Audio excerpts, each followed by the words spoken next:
오늘 본문 말씀은 다윗의 이야기입니다. 우리는 계속 지금 사무엘상 말씀을 함께 나누고 있죠. 지난주에도 다윗을 하나님이 얼마나 기가 막히게 구원해내 주셨습니까? 하나님을 의지하고 믿고 하나님 주권 가운데 하나님께서 다윗을 보호해 주셨습니다. 대승리를 거두었습니다. 그런데 오늘 말씀의 내용은 다윗의 연약함이 기록되어 있습니다. 다윗의 인간적인 연약함의 모습이 오늘 본문의 내용입니다. 이 연약함을 통해서 하나님께서 우리의 삶에 인생의 교훈을 해 주십니다. 그렇게 승리를 거뒀던 다윗, 하나님의 놀라운 도우심을 경험했던 그 다윗, 그 인생 가운데 이 연약함의 모습도 함께 공존하고 그것을 통해서 하나님께서 오늘을 사는 저와 여러분들에게 교훈하십니다. 생각인가? 믿음인가? 여러분들은 여러분의 인생의 많은 문제 앞에서 생각을 많이 하십니까? 아니면 기도를 많이 하신다고 생각하십니까? 생각인가 믿음인가? 한번 우리 자신을 점검해 보기를 원합니다. 첫 번째, 생각의 동굴 속을 조심하라라고. 생각의 동굴을. 오늘 말씀의 배경은요, 다윗은 엔게디와 또 십광야에서 하나님의 놀라운 구원 그리고 승리를 경험했습니다. 사울 왕을 죽일 수 있는 기회가 있음에도 불구하고 자기 자신이 사울을 죽이지 않죠. 하나님의 주권적 섭리에 맡겼습니다. 하나님께서 승리케 하셨습니다. 그 대적 원수인 사울 왕이 항복하는, 그의 입에서 항복을 이끌어내는 그런 대승리를 거두게 하셨습니다. 그런데 전쟁은 끝이 아니에요. 끝이 아닙니다. 한 번 승리했다고 끝이 아니에요. 계속적인 어려운 일들이 있는데 이번에는 외부적인 공격이 아니라 내부적인 문제에 빠지게 됩니다. 자, 그것을 우리는 1절에서 발견하게 되는데 1절을 같이 한번 읽어보겠습니다. 시작. 다윗이 그 마음에 생각하기를 내가 후일에는 사울의 손에 붙잡히리니 블레셋 사람들의 땅으로 피하여 들어가는 것이 좋으리로다. 사울이 이스라엘 온 영토 내에서 다시 나를 찾다가 단념하리니 내가 그의 손에서 벗어나리라 하고. 저와 여러분들의 인생 가운데 가장 좋은 때가 언제냐? 승리한 이후. 국가적으로도 대승을 거둔 이후가 가장 위험합니다. 교회적으로도 큰 부흥을 경험한 이후가 가장 조심해야 할 때. 우리 인생 가운데서도 성공하고 바로 다음이 가장 조심해야 될 때. 오늘 이 말씀에서 눈에 띄는 단어가 있어요. 그것은 뭐냐? 다윗이 마음에 생각했다. 마음의 생각이 어떻게 이어졌습니까? 내가 살기 위해서는 블레셋 땅으로 가야 된다. 그러면 사울이 더 이상 나를 추격하지 못할 것이다 라고 생각을 했다. 그리고 블레셋 땅으로 지금 가는 것입니다. 우리 인생 가운데 조심해야 될 것이 바로 여기에 있습니다.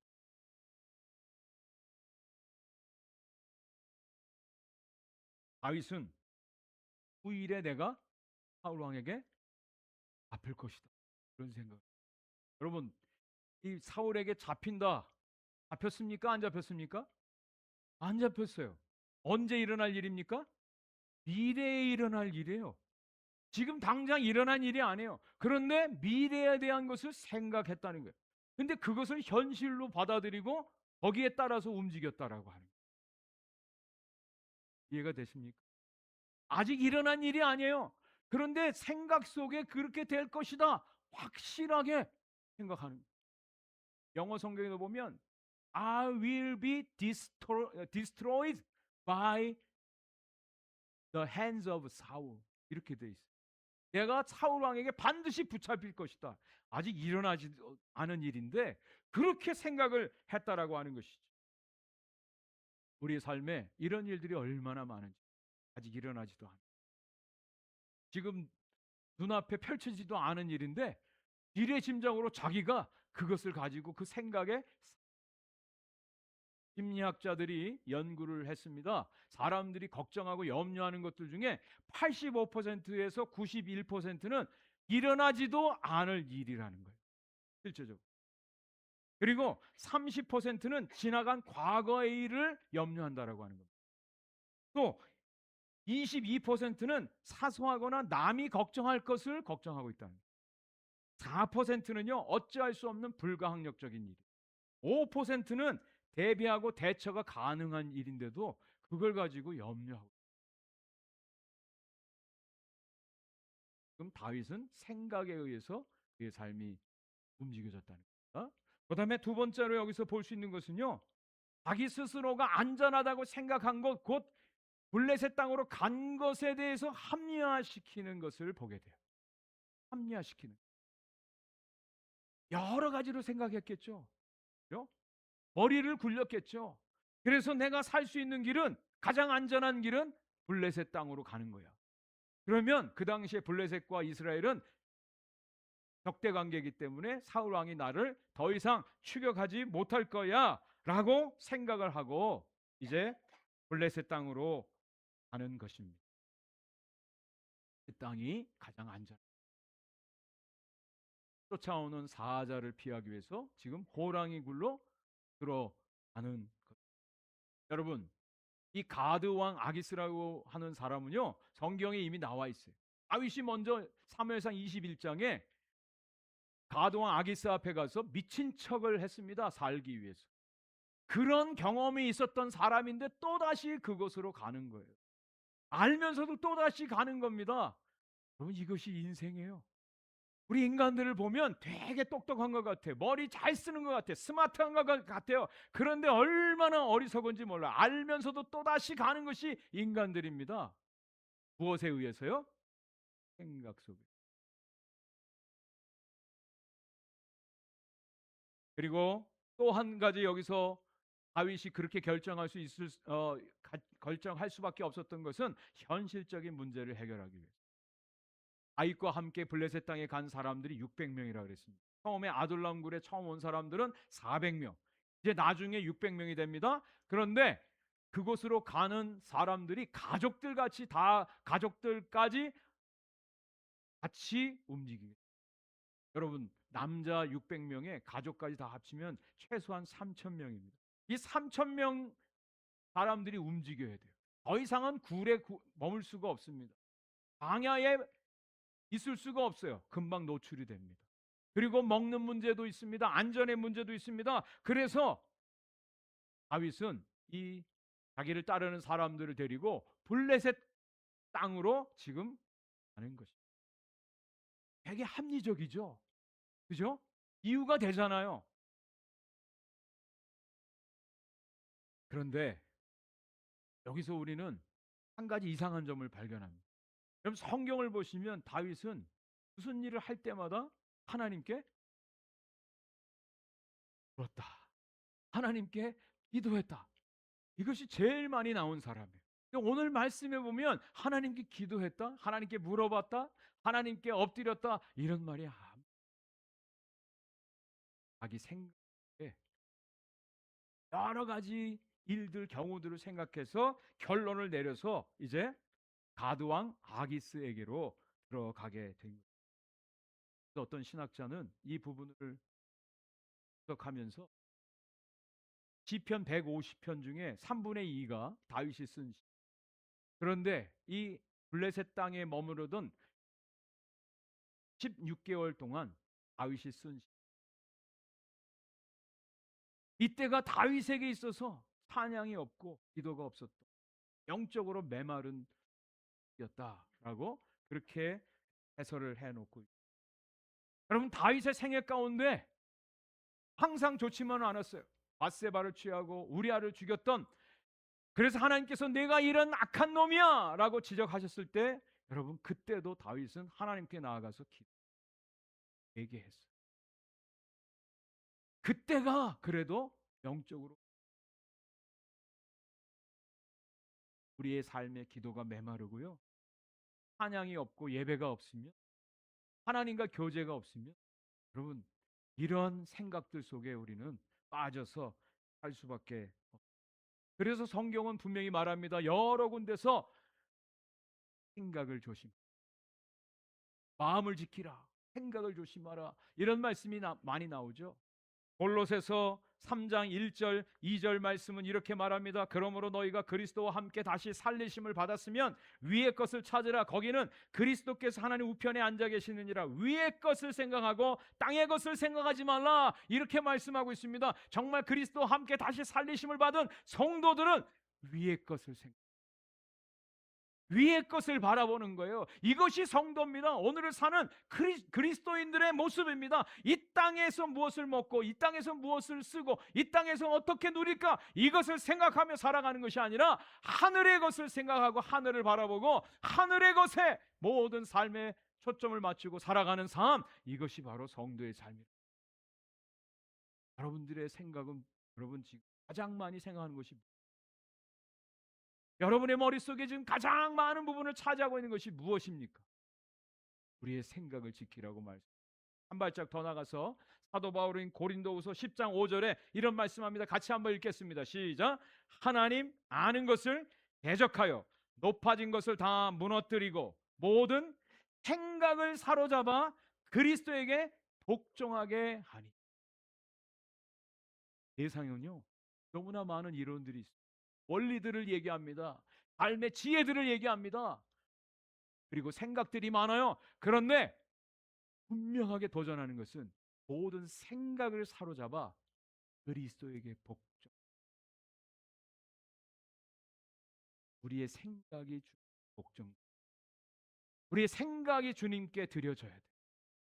그러지 않으면요, 이 생각, 자기 중심적으로 자기가 주인이 되어서 있지도 않은 것을 염려하고 자기 나름대로 방식을 만들어내고 하나님을 대적하는 일 하게 되어 있습니다. 그래서 모든 생각을 사로잡아 그리스도께 복종하는 삶, 그것이 성도의 삶. 그리스의 유명한 철학자 플라톤이 한 유명한 이론이 있습니다. 이야기가 있습니다. 그것은 이데아의 동굴이라고 하는 거예요. 이데아의 동굴. 동굴 이론을 얘기해요. 동굴 속에 사람이 갇혀 있는데 이 동굴 속에서 이제 물체가 보입니다. 근데 이것은 플라톤에 의하면 이것은 그림자다. 저 동굴 바깥에서 빛이 들어와서 동굴 벽면에 비춰지는 것은 그림자일. 이것이 우리 인간들이 보는, 지금 우리의 눈으로 보여지는 이런 물체들이라는 거예요. 그리고 저 동굴 바깥에 있는 것은 지각의 세계, 이성의 세계라고 하는, 이데아의 세계가 있다라고 얘기합니다. 동굴에 갇힌 사람들은요, 세상을 바라볼 때 동굴의 입구만큼만 보게 돼 있어요. 그것이 세상 전부라고 생각을 해요. 아니잖아요. 그렇죠? 바깥에 나오면 얼마나 넓습니까? 얼마나 다양한 것들이 있습니까? 그런데 동굴 속에 갇혀서 그 동굴 안에 있는 것들만 보고 살아요. 그게 세상의 전부인 줄 알아요. 착각하고 있어요. 이것이 생각의 동굴이에요. 저와 여러분들이 이 생각의 동굴에서 나와요. 날마다 우리는 점검해야 돼. 내가 생각으로 내 삶을 하나님께 드리고 있는가? 아니면 기도를 통해서 하나님 앞에 나아가고 하나님의 뜻을 따라. 두 번째, 줄타기의 인생에서 우리가 내려와요. 여러분, 생각 끝에 가드왕 아기스에게로 가지 않았습니까? 그래서 실제적으로 4절 말씀에 보면 사울 왕이 더 이상 다윗을 추격하지 아니하더라, 이 말씀입니다. 자기가 원해서가 아니라 할 수가 없는 겁니다. 블레셋 땅에 이미 들어갔기 때문에. 그래서 다윗은 적과의 동침에 시간을 갈 수밖에 없게 돼요. 생각으로 시작된 인생, 이제 생각을 계속 해야 됩니다. 머리를 굴려야만 살 수밖에 없는 거예요. 가드왕 아기스와 함께 살기 때문에. 거기서 살아남기 위해서 다윗은 여러 가지 방법들을 이제 강구해내는 겁니다. 홍밥을 굴리는 거예요.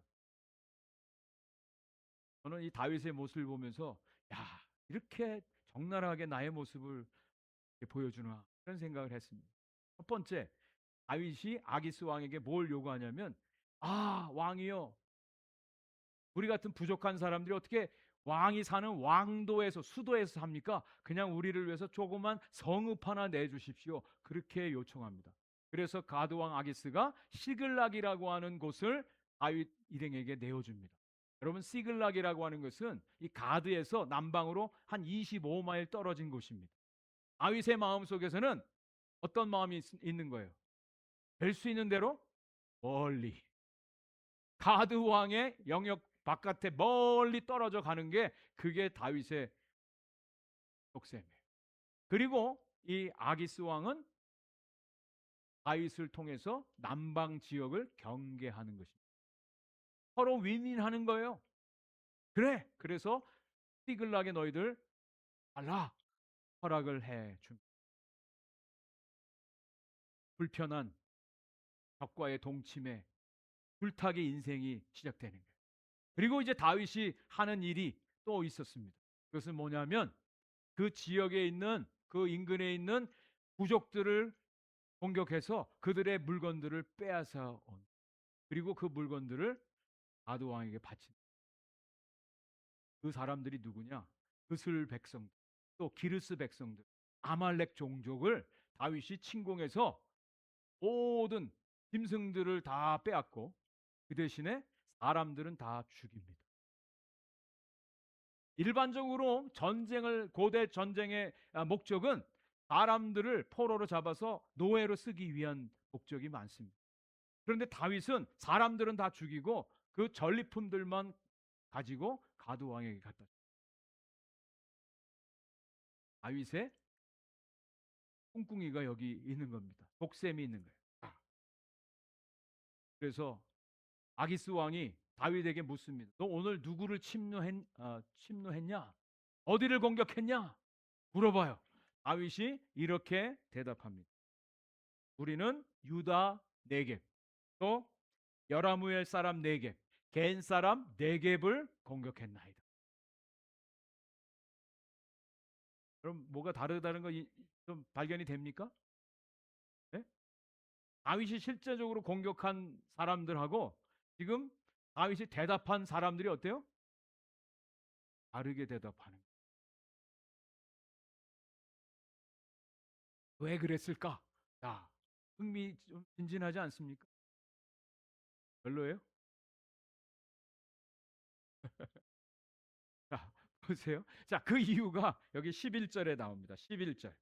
같이 한번 읽겠습니다. 11절 시작. 다윗이 그 남녀를 살려서 가드로 데려가지 아니한 것은 그의 생각에 그들이 우리에게 대하여 이르기를 다윗이 행한 일이 이러하니라 하여 블레셋 사람들의 지방에 거주하는 동안에 이같이 행하는 습관이 있었다 할까 두려워함이었다. 여기서도 무슨 단어가 나와요? 생각하여. 다윗이 생각하여 머리를 굴려서, 쉽게 말씀드리면 증인들을 다 없애버린 거예요. 다윗이 이러이러한 사람들을 이렇게 했습니다, 공격했습니다, 이 모든 증거들을 다 없애는 거예요. 사람들을 다 죽인 겁니다. 여러분, 성경에 보면 하나님이 전쟁하게 할 때 아말렉 족속을 다 어린아이까지 죽이라고 명령하셨어요. 또 가나안 정복할 때 가나안 족속을 완전히 죽이라고 했어요. 헤렘 사상으로 그때는 죽이라고, 완전히 죽이라고 하나님 명령하세요. 그 밖에는 사람을 죽이는 것은 또 하나의 범죄가 될 수. 근데 여기서는 다윗이 자기를 보호하기 위해서, 아기스 왕의 신입을 얻기 위해서 사람들은 다 죽이고, 그리고 그 전리품들만 남겨서 가드 왕 아기스에게 갔다. 근데 그 이유가 뭐라고요? 뭐 때문에? 두려움 때문에. 두려워하면. 우리 개혁 한글에는, 개혁 개정에는 그냥 한 번 사건으로 되어 있지만 이 원문으로 보면 여러 번 반복적으로 이렇게 했다라고 기록이 되어 있습니다. 한두 번 있는 것이 아니라 계속적으로 그러한 일들을 하는 거예요. 자, 여기서 우리는 생각해 봐야 될 것이 있어요. 꼭 짚고 넘어가야 될 것이 있어요. 여기 그슬 사람들, 또 기르스 사람들, 아말렉 사람들 지도를 한번 보여주시면, 다윗이 실제적으로 공격한 사람들은 이 왼편에 있는 사람. 이 사람들은 가나안 족속들이에요. 이스라엘을 괴롭혔던 사람들이에요. 블레셋하고는 좋은 관계에 있었던 사람들이에요. 이 사람들을 공격한 거예요. 그런데 다윗이 대답하는 것은 여기 유다 네겝, 또 여라무엘 사람 네겝, 겐 사람 네겝. 이 네겝이라고 하는 것은 네게브, 사막, 마른 땅, 광야, 그리고 남쪽의 땅, 이런 뜻이 있습니다. 네게브. 여기에 나오는 유다 족속, 또 여라무엘 겐 사람들은 친이스라엘 사람. 그러니까 이 아기스 왕에게는 내가 이스라엘 사람들, 이 사람들을 내가 공격했습니다라고 대답한 거예요. 실제적으로는 가나안 족속을 공격한 거예요. 다윗의 마음속에는 첫 번째로는 아기스 왕의 신임을 얻어야 돼. 그리고 두 번째로 다윗가 장차 이스라엘이 왕이 되었을 때 이스라엘 사람을 공격했다, 이스라엘 사람을 죽였다, 이것은 나중에 오점을 남기는 거예요. 다윗은 철저하게 이기는 겁니다. 외줄타기 인생. 여러분, 외줄타기 인생 살아본 경험 있으십니까? 여러분, 생각에서부터 시작되어진 일들은요, 계속해서 생각을 통해서 계속 만들어내게 돼요. 만들어냅니다. 피곤한 인생이. 넌 여기서 아브라함의 그림자를 발견합니다. 하나님께서 아브라함에게 가나안 땅을 떠나지 말라 그랬어요. 그런데 가나안 땅에 기근이 들었습니다. 아브라함이 애굽으로 내려갑니다. 그곳에서 사라가 자기 누이 동생이라고 속이지 않습니다. 그랄 왕 아비멜렉 앞에서도 사라가 누이 동생이라고 거짓말을 합니다. 그것을 통해서, 아비멜렉을 통해서 아브라함은 책망을 듣습니다. 여러분, 우리의 이 생각으로부터 시작되어지는 이 삶, 그리고 생각의 불타기, 인생의 불타기가 계속되어지면 떨어지기, 피곤한 인생이 되고, 다윗이 처한 삶의 모습이 바로 이와 같은 이 줄타기 인생에서 내려와야 돼요. 줄에서 내려와야 돼요. 그래야 진정한 참된 평안과 주님과의 아름다운 동행이 이루어집니다. 오늘 말씀의 결론입니다. 어떻게 될까요? 그래서 오늘 말씀의 결론은 우리의 생각의 동굴에서 나와야 되고요, 이 인생의 줄타기에서 내려와야 되고, 우리는 믿음의 어디에 서야 돼요? 벼랑 끝에 서야 돼요. 믿음은요, 벼랑 끝에 서는 겁니다. 믿음은 우리를 벼랑 끝에 서게 해요. 하나님께서 더 이상 다윗을 이 인생의 줄타기 가운데 살게 하지 않습니다. 하나님께서 결단을 하게 해요. 결정적인 순간이 다윗에게 찾아왔습니다. 그것이 사무엘상 28장 1절과 2절 말씀입니다. 제가 읽어드릴게요. 그때 블레셋 사람들이 이스라엘과 싸우려고 군대를 모집한지라 아기스가 다윗에게 이르되 너는 밝히 알라. 너와 네 사람들이 나와 함께 나가서 군대에 참가할 것이니라. 다윗이 아기스에게 이르되 그러면 당신의 종이 행할 바를 아시리이다 하니 아기스가 다윗에게 이르되 그러면 내가 너를 영원히 내 머리 지키는 자를 삼으리라 하니라. 네, 블레셋이 이스라엘과 전쟁을 벌이게 됩니다. 블레셋은 아벡 전투 이후에 한 번도 이스라엘을 이긴 적이 없어요. 계속 패배입니다. 그래서 이번에 블레셋의 5방백이 연합군을 형성해서 군대를 모으고 이스라엘을 정면 공격을 하게 됩니다. 아벡이라고 하는 곳에 진을 치고 이스라엘 군대는 이스라엘 샘 곁에 진을 치게 됩니다. 그때 아기스가 다윗에게 너와 너의 군사들도 이끌고 우리 편에 서서 싸. 다윗은 어떤 속셈이죠? 불탁이 아닙니까? 적당히 이쪽도 아니고 저쪽도 아니고 보호를 받는 거 아닙니까? 그런데 이제는 어떻게 해야 돼요? 결단해야 될 때가 온 거예요. 결단해야 돼요. 그래서 다윗이 우리가 당신과 함께 나가서 싸우겠습니다. 그러면 당신이 내가 어떤 일을 행하실 것을 볼 것입니다. 그러면이라고 하는 단어가 두 번이나 나와요. 그러면. 목소리는 아주 강하게 크게 했지만 다윗의 마음은 아직도 좀 착잡한 거예요. 온 마음이 그런 거예요. 내가 당신과 함께 나가서 이스라엘과 싸우겠습니다. 큰 소리는 쳤지만 정말 싸우면 큰일 나는 거예요. 나중에 이스라엘 왕이 돼야 되는 거예요. 진퇴양난의 상황. 네가 정말 그렇게 나가서 싸우면 내 머리를 지키는 자로 내가 세우. 내가 너를 완전히 신뢰할 거야. 라고 그렇게 얘기하는 것입니다.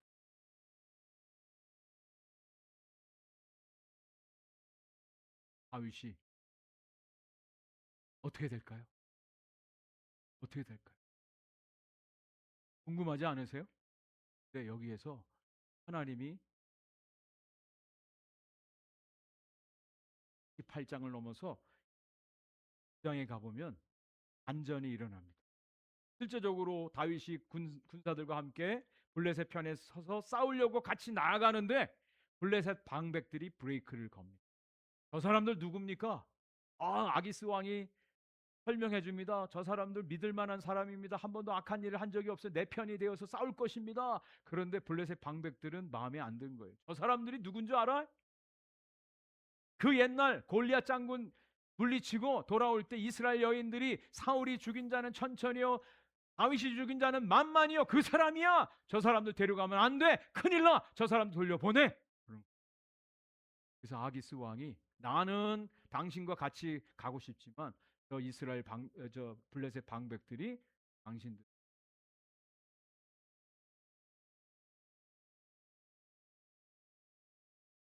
다윗이 또 얘기합니다. 아니 이럴 수 있습니까? 내가 가서 싸우겠습니다. 막 큰 소리 치는 거예요. 그게 진심이었을까요, 여러분? 아니에요. 아니에요. 우리는 여러분 그걸 조심하셔야 돼요. 큰 소리 치는 사람은 그 안에 완전히 반대 마음이 있다는 거죠. 그래서 결국 다윗을 저는 하나님이 막으셨다고, 하나님이 개입하셨어요. 하나님이 그렇게 인도하셨어요. 저와 여러분들의 인생은요, 생각으로 이루어지는 믿음으로, 믿음 안에서 세울. 믿음은요, 벼랑 끝에 세워. 벼랑 끝에 세워요. 떨어지면 죽을 것 같아요. 이것 아니면 살 수 없을 것 같아요. 그런데 하나님은 그때 우리를 구원해 주세요. 하나님이 도와. 많은 경우에 우리는 벼랑 끝에 서는 생각으로 멈춰요. 생각으로 내 인생을 굴려가려고 해. 그럼 여러분 계속해서 그 인생은 피곤한 인생. 하나님을 믿는 하나님의 백성들은 믿음으로 벼랑 끝에 서는. 마틴 루터 킹가 흑인 인권 운동을 하면서 이런 얘기를 합니다. 믿음은 계단의 끝이 보이지 않을 때도 첫 번째 계단을 내딛는. 여러분의 인생의 끝이 안 보이십니까? 미래에 대해서 불안함이 있습니까? 염려가 있습니까? 그래도 하나님이 네, 첫 번째 계단을 내려가시. 발을 내디딜.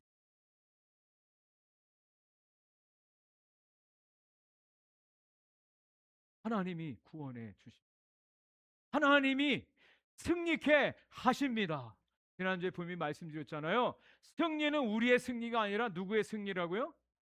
하나님이 승리하신 거예요. 그렇기 때문에 저와 여러분들도 승리자로 살아가는 것입니다. 부활을 믿는 하나님을 믿는 믿음으로 이번 한 주간도 생각 속에서 머물지 마시고 생각의 동굴에서 나오셔서 믿음으로 벼랑 끝에서 하나님 앞에 여러분의 삶을 맡기시는 모든 성도님들이 되시기를 주의 이름으로 간절히